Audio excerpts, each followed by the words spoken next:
Sir কালকে ক্লাসটা ক্লাসরুমে আপলোড করে দিয়েছেন তো? হ্যাঁ হ্যাঁ হ্যাঁ হ্যাঁ হ্যাঁ, ক্লাসের পরেই আচ্ছা আপলোড স্যার। করে দিই 5 মিনিটের মধ্যে, যে যাতে কেউ যদি শুনতে নাও মানে কেউ নাও করে থাকতে পারো তাহলেও তোমরা পেয়ে যাও যাতে। আচ্ছা, আমার গলা শুনতে পাচ্ছ এবং স্লাইডস দেখতে পাচ্ছ? ওকে। হ্যাঁ স্যার।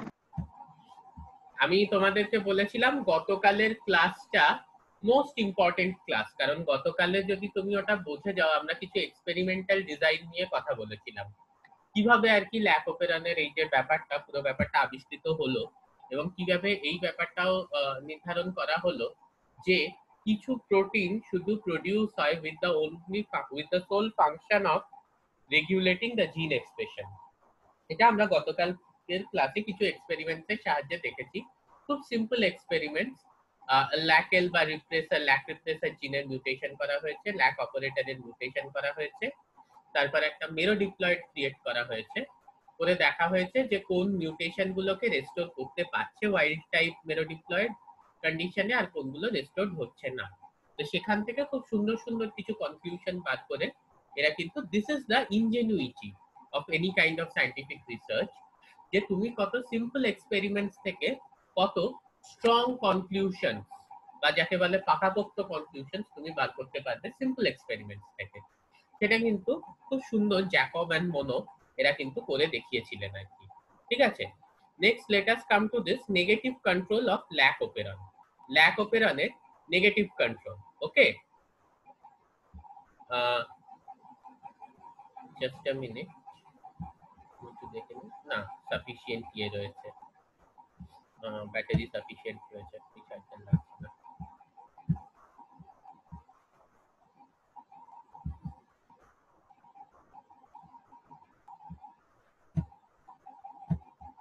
আচ্ছা, let us see what is the negative control of lac operon. আমরা প্রথম ক্লাসেই তোমাদেরকে এই ব্যাপারটা আমি এক্সপ্লেন করেছিলাম যে নেগেটিভ কন্ট্রোল মানে হচ্ছে ল্যাক ওপেরনকে রিপ্রেসড স্টেটে রাখা। মানে আমি ল্যাক ওপেরনের যে জিনস গুলো আছে সেগুলো ট্রান্সক্রিপশন হতে দেব না, ল্যাক ওপেরনকে রিপ্রেসড স্টেটে রাখবো, সেইটাকে কিন্তু আমরা বলছি গিয়ে হচ্ছে নেগেটিভ কন্ট্রোল। সেটা কার দ্বারা হচ্ছে না, সেটা ল্যাক রিপ্রেসারের দ্বারা হচ্ছে। আমরা দেখতে পাচ্ছি যে এই ল্যাক এল মানে এটা হচ্ছে রিপ্রেসারের জিন, এটার প্রমোটার থেকে যখন রিপ্রেসার প্রোটিন এনকোড হচ্ছে তখন কি হচ্ছে, এই রিপ্রেসারটা এই অপারেটরে গিয়ে বাইন্ড করছে, করার ফলে আরএনএ পলিমারেজ আর বাইন্ড করতে পারছে না। হ্যাঁ, এবং কোনো ট্রান্সক্রিপশন কিন্তু হচ্ছে না, নো ট্রান্সক্রিপশন। এখানে দেখো স্কিম্যাটিক্যালি দেয়া আছে, এইটা ধরে নাও গিয়ে হচ্ছে ল্যাক রিপ্রেসার। ল্যাক রিপ্রেসার যেই বাইন্ড করছে, কার্সারটাকে ফলো করো, তখন কিন্তু আর কোনো ট্রান্সক্রিপশন হচ্ছে না, কারণ আরএনএ পলিমারেজ বাইন্ড করতে পারছে না। তো this is known as the negative control of lac operon, lac ওপেরনের নেগেটিভ কন্ট্রোল। ঠিক আছে, স্যার একবার একটু রিপিট করেন। হ্যাঁ, সেটা হচ্ছে গিয়ে এই যে this is the promoter for the lac L gene, যেটা রিপ্রেসারকে এনকোড করছে, এবং এইটা হচ্ছে গিয়ে the promoter for the lac operon. ঠিক আছে, প্রমোটার এবং অপারেটর সাইড কিছুটা ওভারল্যাপিং। এরপরে আমরা আরো দেখবো যে একাধিক অপারেটর আছে, বাট এখনই আমি তোমাদেরকে সেখানে নিয়ে গিয়ে কনফিউজ করছি না। তো যখন এই ল্যাক রিপ্রেসার প্রোটিনটা তৈরি হচ্ছে, এই অপারেটরে বাইন্ড করছে, যার দরুন অপারেটর আর প্রমোটার একটু ওভারল্যাপিং, এই আরএনএ পলিমারেজটা আর প্রমোটারে বাইন্ড করতে পারছে না। কেন? সেখানে ডিএনএ লুপিং হবে, সেটা পরে বলছি, আপাতত এইটুকু বোঝো যে এই রিপ্রেসারটা অপারেটরে বাইন্ড করছে, ফলে এই প্রমোটারে আর আরএনএ পলিমারেজ বাইন্ড করতে পারছে না। তাহলে আরএনএ পলিমারেজ যদি বাইন্ড করতে না পারে, কোনো ট্রান্সক্রিপশন হবে না এবং ল্যাক ওপেরনের যে প্রোটিনস গুলো সেগুলো প্রোডাকশন হবে না। This is the negative control. Now why it is called the negative control? খুব সোজা ব্যাপার, এটাকে নেগেটিভ কন্ট্রোল এই জন্য বলা হচ্ছে যে this is repressing the lac operon. মানে ল্যাক ওপেরনের যে জিন এক্সপ্রেশনটা, সেই জিন এক্সপ্রেশনটা এই পদ্ধতির মাধ্যমে কমিয়ে দেয়া হচ্ছে বা কমে যাচ্ছে। That is why it is called the negative control of lac operon. Okay, let us go a little bit more details. এইখানে আরেকটা জিনিস দেখো যে নেক্সট কেসে কি হতে পারে। বাট এই যে প্রিভিয়াস কন্ডিশনটা, এটার কথা যেটা বলছিলাম, this is in absence of the inducer, যখন কিন্তু কোনো ইন্ডিউসার নেই। এইবারে আমি একটা ইন্ডিউসার দিচ্ছি, ঠিক আছে? It could be the gratuitous inducer IPTG, or it could be the normal inducer যেখানে আমি ল্যাকটোজ দিচ্ছি, ঠিক আছে? এই ল্যাকটোজে কি আমরা জানি যে এটা সেলে ঢোকার পর আইসোমারাইজেশনের মাধ্যমে সামান্য অ্যালোল্যাকটোজ তৈরি করে। এইবারে কি হচ্ছে দেখো, কার্সারটাকে ফলো করো। এই অ্যালোল্যাকটোজ এখানে, হ্যাঁ, এ কিন্তু তোমার ল্যাক রিপ্রেসারের সাথে বাইন্ড করে যাচ্ছে। এ যেই এই ল্যাক রিপ্রেসারটা, এটা টার্গেট কি ছিল, যে এটা ডিএনএ এর অপারেটর রিজিয়নে গিয়ে বাইন্ড করবে ল্যাকোপেরনে এবং এর ট্রান্সক্রিপশন আটকে দেবে। কিন্তু যখন মিডিয়ামে অ্যালোল্যাকটোজ আছে তখন কি হচ্ছে, এই ল্যাক রিপ্রেসারটা অ্যালোল্যাকটোজের সাথে বাইন্ড করে যাচ্ছে এবং অ্যালোল্যাকটোজের সাথে বাইন্ড করার দরুন কি হচ্ছে, এ আর অপারেটর সাইটে বাইন্ড করতে পারছে না। It can no longer bind with the operator site, so leaving the operator site open. Then what happens? RNA polymerase binds to this promoter region and now the transcription can go on. এই দেখো lac Z, lac Y, lac A এগুলোর থেকে কিন্তু functional protein তৈরি হচ্ছে। গতকাল যে experiments গুলো আমরা দেখেছিলাম সেই এক্সপেরিমেন্টস এর থেকে ফার্দার কিন্তু এই মডেলটা তৈরি করা হলো। আজকের ক্লাসটাকে আইসোলেটেড ভাবে ভাবলে হবে না। গতকালের এক্সপেরিমেন্টস গুলো যেখানে মিউটেন্ট জেনারেট করা হয়েছিল সেই কথাগুলো একটু ভেবে দেখো, ঠিক আছে? তাহলে সেই কথাগুলো যদি একটু ভেবে দেখা যায় তাহলেই কিন্তু এই ব্যাপারটা খুব ক্লিয়ার হয়ে যাবে। হ্যাঁ, যে আমরা দুটো ব্যাপার গতকাল জানতে পেরেছিলাম। একটা হচ্ছে একটা ল্যাক রিপ্রেসার বা একটা এমন কোন জিনিস যে জিনিসটা ডিফিউজ করতে পারে। Okay, Rudrajit, can you please tell me যে ডিফিউজ করতে পারে কেন এই কথাটা বলছি আমি? যে কালকের ক্লাসের থেকে পার্সপেক্টিভে lac repressor is something which can diffuse, এই কথাটা কি করে আমি বলতে পারি কনক্লুশনে? কারণ যেই ডিএনএ স্ট্র্যান্ড ওটা তৈরি হয়েছিল সেটা সেখানেও বাইন্ড করতে পারবে, আবার অন্য একটা স্ট্র্যান্ডে গিয়েও বাইন্ড করতে পারবে। মানে মেরো ডিপ্লয়েড কন্ডিশনে, তাই তো? যে আমি যদি হ্যাঁ, একটা ল্যাক রিপ্রেসার মিউটেন্ট থাকে আমার ইকোলাইতে, আমি যদি একটা প্লাজমিডে ওয়াইল্ড টাইপ কপি ঢোকাই ল্যাক রিপ্রেসারে, তাহলে ও মিউটেশনটাকে রেস্কিউ করে দিচ্ছে, তাই তো? ওয়াইল্ড টাইপ ফেনোটাইপটা রেস্টোর করে দিচ্ছে। তার মানে ও একটা ডিফিউজেবল প্রোডাক্ট যেটা একটা অপেরন থেকে অন্য অপেরনে গিয়ে অ্যাক্ট করতে পারে। What was this called? Transacting, তাই তো? হ্যালো রুদ্রজিৎ? হ্যাঁ, হ্যাঁ স্যার। হ্যাঁ, তার মানে যেটা ব্যাপার হচ্ছে যে অ্যাবসলিউটলি কারেক্ট ইউ আর, যে ওটা একটা অন্য অপেরনে গিয়েও কাজ করতে পারছে। তো that is why it's a diffusible product. But এখন তোমাদের আমি একটা ভীষণ অদ্ভুত জিনিস বলবো। জ্যাকব অ্যান্ড মনোডের পেপার যদি তোমরা পড়ে থাকো, এবং আমি 100% কনফিডেন্ট যে আমি আপলোড করা সত্ত্বেও তোমরা কেউই পড়োনি সেটা, তাহলে তোমরা দেখবে যে জ্যাকব অ্যান্ড মনোড কিন্তু ল্যাক রিপ্রেসারের চরিত্রটি সঠিকভাবে নির্ণয় করতে পারেননি। Jacob and Monod could not determine the actual character of the lac repressor. They said that the lac repressor could be a RNA. তার ল্যাক রিপ্রেসার যে প্রোটিন, এই ব্যাপারটা কিন্তু তাদের খুব একটা ক্লিয়ার ছিল না সেই সময়, ব্যাক ইন 1965। সাবসিকুয়েন্টলি তো অবশ্যই সেটা ক্লিয়ার হয়ে গেছে। ওকে, তো RNA could also be a diffusible product, একটা জায়গা থেকে তৈরি হয়ে সেটা অন্য জায়গায় গিয়ে অ্যাক্ট করতে পারে, no problem about it. But anyway, that is the reason. তো সেইখান থেকে সেই ব্যাপারগুলোর থেকে কিন্তু এরকম একটা ওয়ার্কিং মডেল ক্রিয়েট করা গেছে যেখানে দেখা যাচ্ছে যে ল্যাক রিপ্রেসার বলে একটি বস্তু তৈরি হচ্ছে। এই যে বস্তুটি যেখানে আমার কার্সার ঘুরছে, this could be RNA or a protein, let's not worry about that.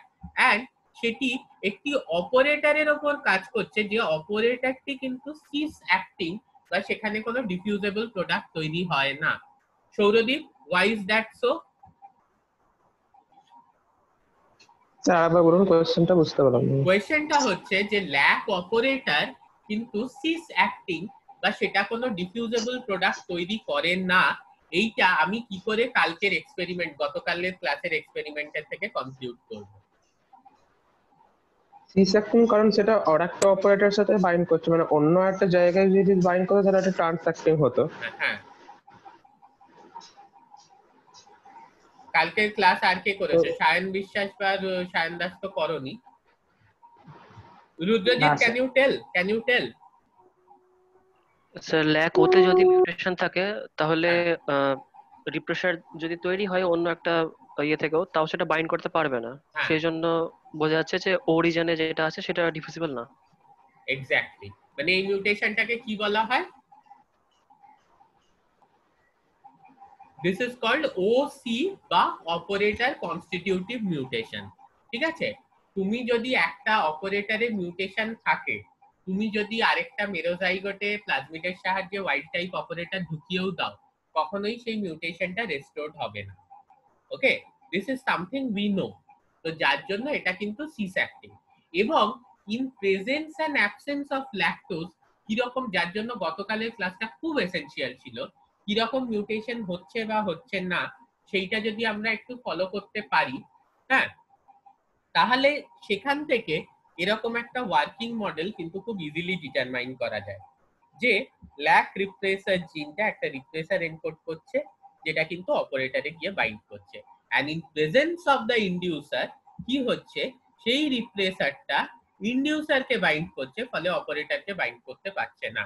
এবার এই রিপ্লেসারটা যদি এই অ্যালোল্যাকটোজ ইন্ডিউসারকে বাইন্ড করে, হ্যাঁ, এবং অপারেটরকে বাইন্ড না করতে পারে, সেক্ষেত্রে কি হচ্ছে, সেক্ষেত্রে RNA polymerase can bind with the operator and proceed with the transcription of the genes. Is that clear? Okay. Yes, sir. হ্যাঁ, গতকালের ক্লাসটা আরেকটু মন দিয়ে শুনলেই এই ব্যাপারটা কিন্তু একেবারে 100% ক্লিয়ার হয়ে যাবে। Now let us go to some a little bit of details regarding this lac repressor, because it's one of the most sought after proteins, যেমনি ধরো ল্যামডার ক্রো প্রোটিন, ঠিক আছে, ল্যাক রিপ্রেসার, এগুলো কি খুব মানে, যেহেতু এটা একটা কমপ্লিট সুইচ অন অফ করে আর কি, ঠিক আছে, মানে একটা খুব ডেলিকেট ইলেকট্রিক্যাল সার্কিট একটা ব্যাকটেরিয়ার মধ্যে যে জিনিসটাকে এটা অন অফ করছে। তো these are very sort after protein, যেটা নিয়ে প্রচুর পড়াশোনা করা হয়েছে এবং প্রচুর স্ট্রাকচার ডিটারমাইন করে ক্রিস্টালোগ্রাফির মাধ্যমে কিভাবে কাজ করে ইত্যাদি দেখা গেছে। ঠিক আছে, তো most replacer protein function as dimers with each subunit binding to one half of an inverted repeat. ঠিক আছে, মেবি নেক্সট ক্লাসটা মানে এই জুমের সেশনের 10 মিনিট পরেই আবার একটা ক্লাস শুরু হবে, তখন আমরা এইসব নিয়ে একটু ডিসকাস করব। তখন পজিটিভ কন্ট্রোলটা খুব অল্প, তারপরে ডিসকাস করা যাবে। ঠিক আছে, most replacer protein function as dimers with each subunit binding to one half of an inverted repeat. তার মানে দেখা যাচ্ছে যে ইনভার্টেড রিপিট থাকে একটা ডিএনএ এর মধ্যে। ডাইমার তো অর্ধেকটা একটা ইনভার্টেড রিপিটকে বাইন্ড করছে, অর্ধেকটা একটা ইনভার্টেড রিপিটকে বাইন্ড করছে, মানে একটা মনোমার একটা ইনভার্টেড রিপিটকে বাইন্ড করছে, একটা portion of the inverted repeat, আরেকটা মনোমার আরেকটা পোরশন অফ দ্য ইনভার্টেড রিপিটকে বাইন্ড করছে, করে ওই দুটো ডাইমারাইজ করছে। একটু আমি তোমাদের দেখাই এখানে। এইখানে দেখো যে রিজিয়নটা আমার কার্সারটা যেখানে রয়েছে, এটা কিন্তু ইনভার্টেড রিপিট। এইখানে দেখো এ এ টি টি জি টি, ঠিক আছে, এ এ টি টি জি টি, টি T A A C A, এখানে T T A A C A. So this regions are known as inverted repeats. এবার কি হচ্ছে যে বলছে most of the repressors are dimer. হ্যাঁ, ডাইমার মানে কি, একটা মনোমার, আবার কার্সারটাকে ফলো করো, একটা মনোমার এই জায়গাটাকে বাইন্ড করলো, একটা মনোমার এই জায়গাটাকে বাইন্ড করলো, করে দুটো নিজেদের মধ্যে ইন্টারঅ্যাক্ট করে ডাইমার হয়ে গেল। হ্যাঁ, একটা মনোমার এই জায়গাটাকে, একটা প্রোটিন সাব ইউনিট এই জায়গাটাকে, একটা প্রোটিন সাব ইউনিট এই জায়গাটা, একটা প্রোটিন সাব ইউনিট এই জায়গাটা নিয়ে দুটো ডাইমারাইজ করলো। Most of the replacer work in this way. Is it clear or not? কারোর ক্লিয়ার না হলে আমাকে বলো।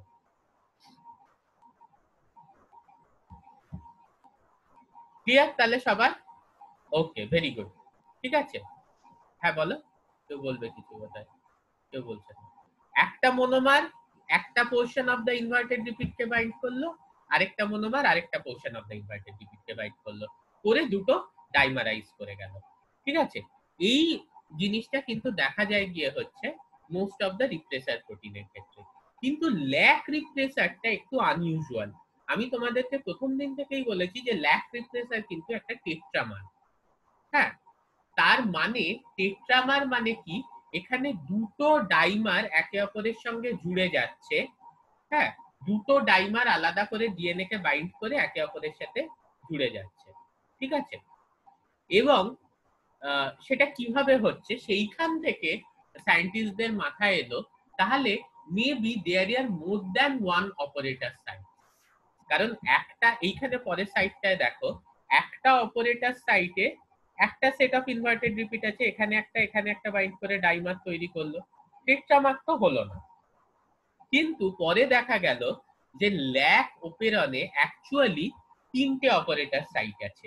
এই O1 এটা কোথায়, এটা হচ্ছে প্রোমোটার রিজিয়নের পরে। ভালো করে ছবিটা দেখো, এইটা প্রোমোটার, এখানে আরএনএ পলিমারেজ বাইন্ড করতো, এর পরে একটা অপারেটর আছে O1। ল্যাক জেড জিনটার পর আরেকটা অপারেটর আছে যেটাকে আমরা বলছি O2, এবং ল্যাক এল যেটা ল্যাক রিপ্লেসারকে কোড করে সেটা আর প্রোমোটারের মধ্যে আরেকটা অপারেটর আছে, that is known as O3। ঠিক আছে, এইভাবে কিন্তু তিনটে অপারেটর আছে, O1, O2 আর O3।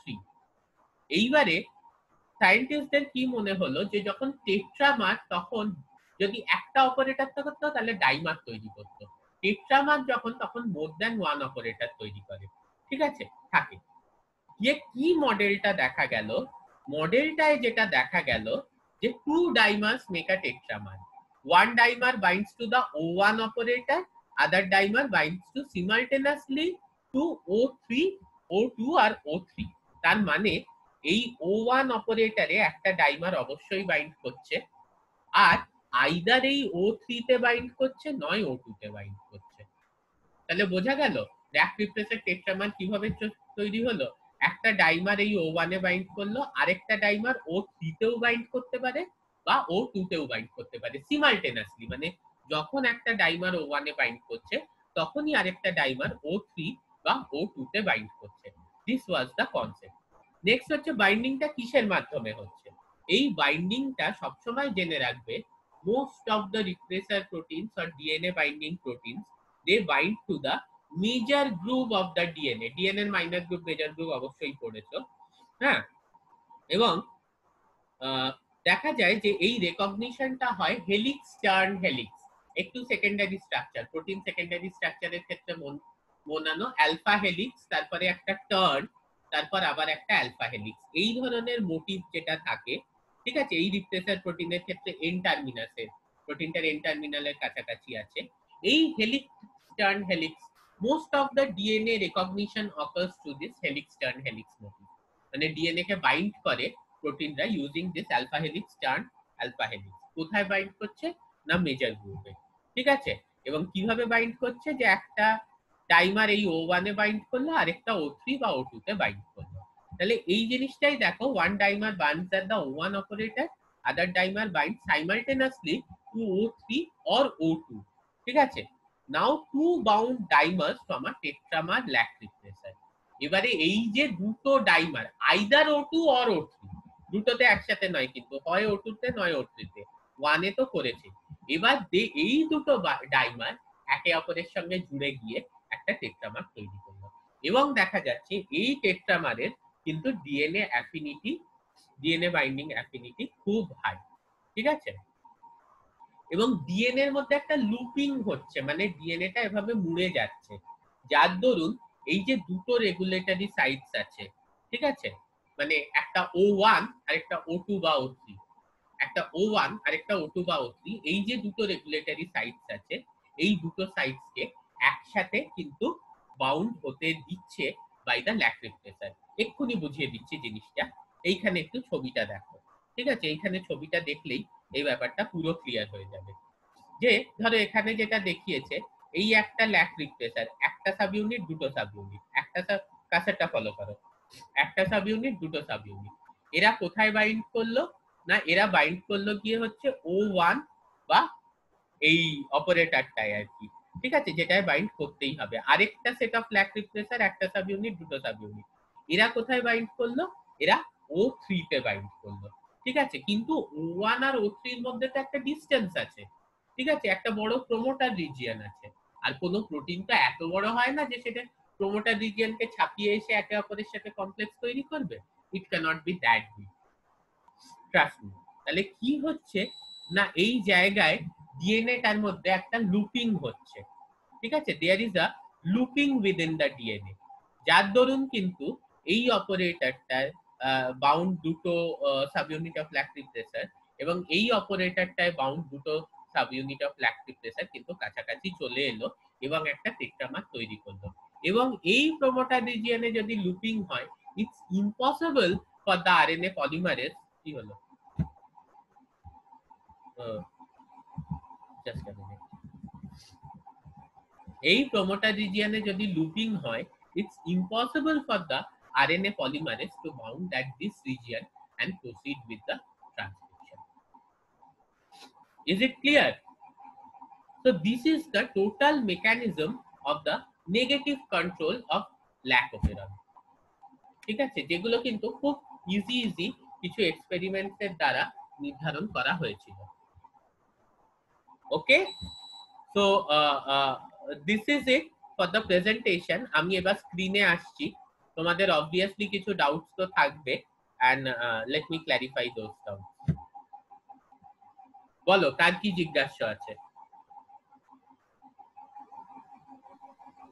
স্যার O1 আর O3 হলো তো এই যে ল্যাক প্রোমোটার রিজনে একটা হচ্ছে, একটা, হ্যাঁ রুদ্রজিৎ বলো। হ্যাঁ, O1, ওই O1 আর O3 তে যদি ওই এটা হয় মানে হ্যাঁ বাইন্ড করে রিপ্রেসার, তাহলে তো প্রোমোটার রিজনটাই ওই লুপিংটা হচ্ছে। হ্যাঁ হ্যাঁ হ্যাঁ, তাহলে ওই O1 আর O2 এর মধ্যে হলে ওই জেড রিজনে হবে লুপিংটা, জেড রিজিয়নে লুপিং হবে না হবে না? না না, অবশ্যই লুপিং হবে। দেখো তোমাকে আমি একটা জিনিস বলি, মানে এই ব্যাপারগুলো একটু আইডিয়া থাকতে হবে তোমাদের। একটা ডিএনএ মলিকিউল, হ্যাঁ, কিন্তু একটা প্রোটিন মলিকিউলের থেকে অনেক বড় হয়। Do you have any idea regarding this? ধরো তোমাকে যদি আমি একটা প্রশ্ন করি রুদ্রজিৎ, যে একটা 10 বেস পেয়ারের ডিএনএ আছে আর একটা 10 বেস পেয়ারের প্রোটিন আছে, কোনটার মলিকিউলার ওয়েট বেশি? what will be your answer? এই 10 অ্যামিনো অ্যাসিড, হ্যাঁ, একটা 10 বেস পেয়ারের ডিএনএ আছে আর একটা 10 অ্যামিনো অ্যাসিডের প্রোটিন আছে, কোনটার মলিকিউলার ওয়েট বেশি? কি মনে হয়? ডিএনএ বেশি হবে। কত টাইমস বেশি হবে? কত টাইম জানি না, কিন্তু ডিএনএ তো না, সুগার এটা অবশ্যই তোমাদের জানতে হবে, 5.5 গুণ বেশি হবে। ঠিক আছে, যদি same number of amino acids একটা প্রোটিনে থাকে আর same number of base pairs একটা ডিএনএ থাকে, ইউজুয়ালি ডিএনএটা 5.5 গুণ বেশি হেভি হয়। কারণ এর পরেই আমরা একটা জিনিস পড়বো, যেটা তোমাদের বলবো না, কারণ এটা তোমাদের ভাবতে হবে, সেই জন্য তোমাদেরকে আমি বলবো না জিনিসটা। ঠিক আছে, সেইটাই আমি বলছি যে অনেকটা ডিএনএ এবং লেংথ ওয়াইজও কিন্তু ধরো 10 অ্যামিনো অ্যাসিডের একটা প্রোটিন, এখন যদি তুমি বলো না প্রোটিন সেইটাকে আমি লিনিয়ারাইজ করে নিয়েছি, সেটা অন্য ব্যাপার, বাট ফোল্ডেড স্টেটে যেটা একটা নর্মাল 3 ডাইমেনশনাল কনফার্মেশন থাকে, সেই ফোল্ডেড স্টেটে একটা প্রোটিন তে 10 অ্যামিনো অ্যাসিড, সেটার যা ডাইমেনশন হবে, যা সাইজ হবে, তার থেকে কিন্তু একটা ডিএনএ সাইজ অনেক বেশি হবে। ফলে তোমার একটা প্রোমোটার রিজিয়ন, সেটাই তো -10 -35 সাইট আছে, এছাড়াও অন্তত সেটা 50-60 বেস পেয়ারের, কিংবা একটা ল্যাকজেড জিন, সেটা অনেক বড়, ঠিক আছে, 500 বেস পেয়ারের একটা জিন ধরো, তো এত কোনো প্রোটিনের এই সাইজ হতেই পারে না যে সেটা 500 বেস পেয়ার দূরে গিয়ে মানে একে অপরের সাথে যুক্ত হচ্ছে, ফলে ওই রিজিয়নটাকে লুপ করতেই হবে একে অপরের সাথে বাইন্ড করার জন্য। ওকে, and DNA looping is a very common phenomena. DNA looping is a very common phenomena. এটা যদি ইভেন অ্যাবসেন্স অফ প্রোটিনেও দেখা যায়, যে তোমাদের শান্তনী ম্যাম নিশ্চয়ই পড়িয়েছেন, উনি তো ডিএনএ পড়ান, যে এই ধরনের সেকেন্ডারি স্ট্রাকচার তৈরি হয়। Any other question? না স্যার, হয়েছে, ক্লিয়ার হয়েছে? হ্যাঁ স্যার।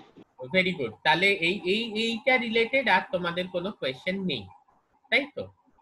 এরপরে নেক্সট ক্লাসটায় 10 মিনিটের তো বিরতি, সেই 10 মিনিটের বিরতির পর আমি যখন ক্লাসটায় জয়েন করব, তখন একটা খুব ইম্পর্টেন্ট প্রশ্ন আমি তোমাদের করে যাচ্ছি, রুদ্রজিৎকেও যেটা বোঝালাম সেইটারই পার্সপেক্টিভে, সেটা হচ্ছে গিয়ে, and this will carry some marks. হ্যাঁ, যে এখন তো আর দেখাই যাচ্ছে পরীক্ষা হবে না, এর মাধ্যমে ইভ্যালুয়েশন সবকিছু করতে হচ্ছে। তো সেই প্রশ্নটা হচ্ছে যে গতকাল আমরা রেগুলেশনটা তো দেখেছিলাম কিছু এক্সপেরিমেন্টস এর মাধ্যমে হয়েছিল, কিন্তু এই যে রিপ্রেসার কোন জায়গায় বাইন্ড করছে, হ্যাঁ, এবং এই যে ডিএনএ লুপিং হচ্ছে ইত্যাদি ইত্যাদি, এই ব্যাপারগুলোকে তোমরা নিজেদের মতো, আমি বলছি না যে কোনো বই পড়ো বা কিছু ইন্টারনেটের সাহায্য নাও, তোমরা একটু নিজেদের মতো আমাকে কিছু আইডিয়াস বলো তো, কি ধরনের এক্সপেরিমেন্ট করে এগুলো ডিটারমাইন করা যায় যে একটা রিপ্রেসার প্রোটিন বা একটা অ্যাক্টিভেটর প্রোটিন, এরপরে আমরা একটা অ্যাক্টিভেটর প্রোটিনের এক্সাম্পল দেখবো, এই ধরনের রিপ্রেসার বা অ্যাক্টিভেটর প্রোটিন কিভাবে ডিএনএ তে বাইন্ড করছে এবং কোন রিজিয়নে বাইন্ড করছে, একটা যে O1 এ বাইন্ড করছে, একটা যে O3 তে বাইন্ড করছে, এই যে রিজিয়ন গুলোর ম্যাপিং, ঠিক আছে, এই ম্যাপিংটা আমি কি করে করব, এটা আমি তোমাদের টাইম দিলাম 10 মিনিটস ব্রেক, তোমরা সেটা ভাবো। Phulchand, is it clear to you? Yes sir, yes. বোঝা গেছে তো? ক্লিয়ার হয়েছে? হ্যাঁ কোনো ডাউট নেই? আর কোয়েশ্চেন্স গুলোও ক্লিয়ার হয়েছে? হ্যাঁ স্যার। হ্যাঁ, and next সেশনে ask সুপর্ণা and যারা যারা আছে, Atanu, ask them to join। এরকম তোমরা কিন্তু জয়েন করো, মানে অডিও রেকর্ডিং তো পাচ্ছ, but that does not mean যে তোমরা জয়েন করবে না। তো 10 minutes break and next half we will see the positive control of lac operum. Okay.